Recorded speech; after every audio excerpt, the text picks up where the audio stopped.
Hare Krishna. Life లో friendship అనేది చాలా ఇంపార్టెంట్. ఫ్రెండ్షిప్ ఎలా ఉండాలి అంటే, ఒక ఫ్రెండ్షిప్ మెయింటైన్ చేయాలంటే అవతల నుంచి ఏమి ఎక్స్పెక్ట్ చేయొద్దు. మనము పెట్టినా గానీ అవతల నుంచి రావాలి అని ఎక్స్పెక్ట్ చేయొద్దు. మంచి అనేది వాళ్ళకి చెప్పాలి, వాళ్ళు కూడా మనకి మంచి అనేది చెప్పాలి. నువ్వు నీ మంచి చెడులన్నీ చెప్పుతావు వాళ్ళకి, వాళ్ళు నెక్స్ట్ ఎప్పుడైనా ఎగతాళి చేస్తే అది ఫ్రెండ్షిప్ కాదు. ఒకవేళ ఎగతాళి చేయలేదు అని అంటే అదొక మంచి ఫ్రెండ్షిప్ అని అర్థము.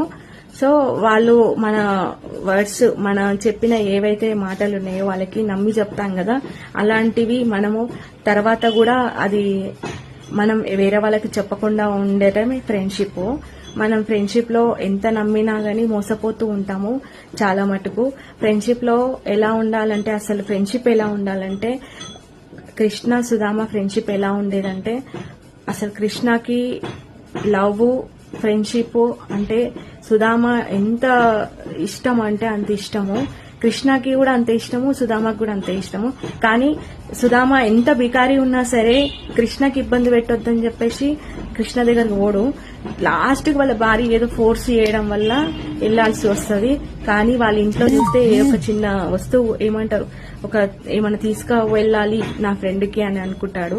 కానీ ఏది ఉండదు. కానీ కిన్ని అటుకులు దొరికితే అవి తీసుకొని పోతాడు.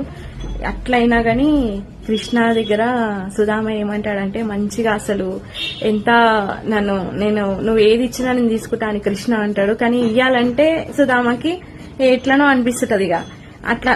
ఇట్లా ఇస్తున్నా అని ఒక ఫీలింగ్ అనిపిస్తుంది అనమాట సుధామకి. కృష్ణనేమో నువ్వు ఏది ఇచ్చినా తీసుకుంటా, నువ్వు ఏది ఇచ్చినా నాకు సంతోషమే అంటాడు. అట్లాంటి ఫ్రెండ్షిప్. ఇంకా ఆయనకి ఏంటంటే ఎంత బాధపడతాడంటే, ఎన్ని కష్టాలు వచ్చినా నేను నీకు గుర్తు రాలేదు, అసలు నువ్వు నా దగ్గరకు రాలేవు అనే అట్లా అదొక ఫీలింగ్ ఉండేదన్నమాట. సో కృష్ణ సుధామ ఫ్రెండ్షిప్ ఎలా ఉందో అలా ఉండాలి ఫ్రెండ్షిప్ అనేది. అవసరాల ఫ్రెండ్షిప్ కాదు, మనం అవసరాలకి తీర్చుకునే ఫ్రెండ్షిప్ అలాంటి చేయకండి. ఎందుకంటే లైఫ్ చాలా చాలా సున్నితమైనది. అందులో అన్ని పెన్ను గీతలు పడుతూనే ఉంటాయి. వైట్ పేపర్ మీద పెన్ను గీతలు చిన్నగా ఇట్లా పెట్టినా కానీ పడుతూనే ఉంటాయి. సో అలాంటిది మన లైఫ్. సో ఆ లైఫ్ లో మనం లీడ్ చేయాలంటే మంచి చేసుకుంటూ పోవాలి. చెడు అసలు చేయదు. ఒకవేళ చేసినా గానీ, దాన్ని తెలియక చేసినా గానీ దాన్ని ఇంకా అక్కడికి స్టాప్ చేసేసి మంచి న్యూ లైఫ్ స్టార్ట్ చేయాలి. మంచి పనులు చేసుకుంటూ పోవాలి. మనం చేసే పనినే కర్మ అంటాం మనం. ఆ కర్మ అనేది మనకి రెండు రకాలుగా ఉంటుంది. ఒకటి ఎక్స్, ఒకటి వై. మనము పోయే దారి బట్టే మనకి తలరాత అనేది రాసి ఉంటది అనమాట. ఎక్స్ లో పోతే ఒక తలరాత, వై లో పోతే ఇంకో తలరాత, అలా అనమాట. హరే కృష్ణ.